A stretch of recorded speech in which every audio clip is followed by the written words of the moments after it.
Hi there, Dr. Jessica McLeese, licensed clinical psychologist and certified sex therapist. I want to take just a couple of moments to talk a little bit about communication, but not just communication in general, more so the communication or the conversations you have to have that you know are going to be really difficult for your spouse.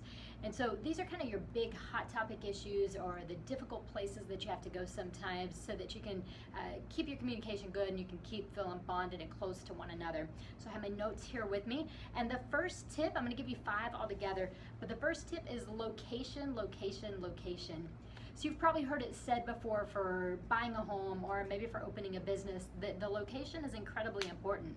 But this is also true in your communication. So you want to make sure that where you have the talk is going to feel safe to both of you. So if you're in a place where it's really loud or there's a lot of distractions, you're probably going to find that the communication isn't going to go so well. So make sure this is a place that's comfortable and that's quiet so that you guys can have any kind of conversation you need to have.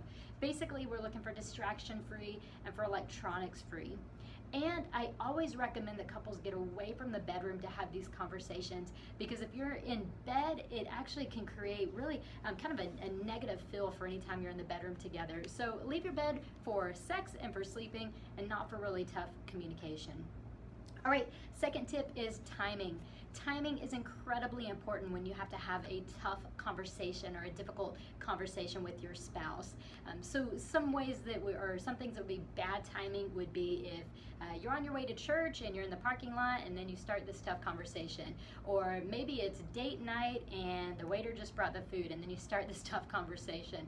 So keep in mind that when you have something that you have to talk about, you want to do it where it's going to be a comfortable environment and comfortable timing. So you've got to bring these things up when you first of all have the time to talk, but you also have the room to really be open with one another. And so make sure that you're in a place and a time that you can have that conversation. Next is to listen well. So if you're the one bringing up the conversation, a lot of times we can think that the words we speak are really important, and they are, but there's more to it. It's a listening that's necessary as well. So be prepared, because your spouse may not respond to you the way that you're hoping, and you can't let that be an excuse for getting defensive or for getting upset with them. So keep in mind that when you're ready to bring up a difficult topic, you may have to have the conversation more than once, and this isn't the final time. So be willing to hear what your spouse has to say, even if it was not the answer that you were expecting or hoping for. Your spouse's response should not deter you from having good, healthy communication standards when you bring up the conversation.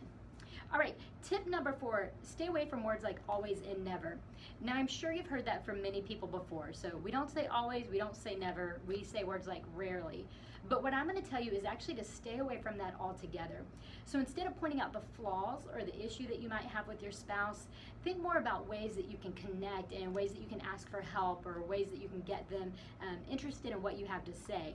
So for instance, let's say that you have housework that needs to get done and you're feeling like your spouse isn't helping.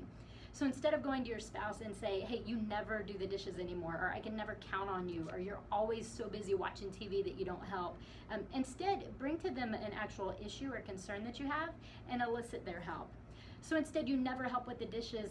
How about trying instead, hey, sweetie, the house has been really dirty lately, and I can't keep up with it. So I'm asking, will you please give me a hand and do the dishes tonight or maybe tomorrow night? There's a big difference there, and your spouse is much more likely to be receptive when you're asking for help instead of telling them the things that they do wrong or incorrectly. Okay, 5th and final tip, stick to the subject. So it's not uncommon when we're really upset to start naming all the things that are bothering us at once. So if we take the house cleaning example from just a moment ago, it might turn into, I need you to do the dishes and the yard work, and you need to get that bill paid, and all of a sudden it's just ramble, all the things I need. So instead, pick one thing when you need to have a question or when you need to have a discussion, and stick to that one piece of the topic. Don't let other things come up, and just work on that one area.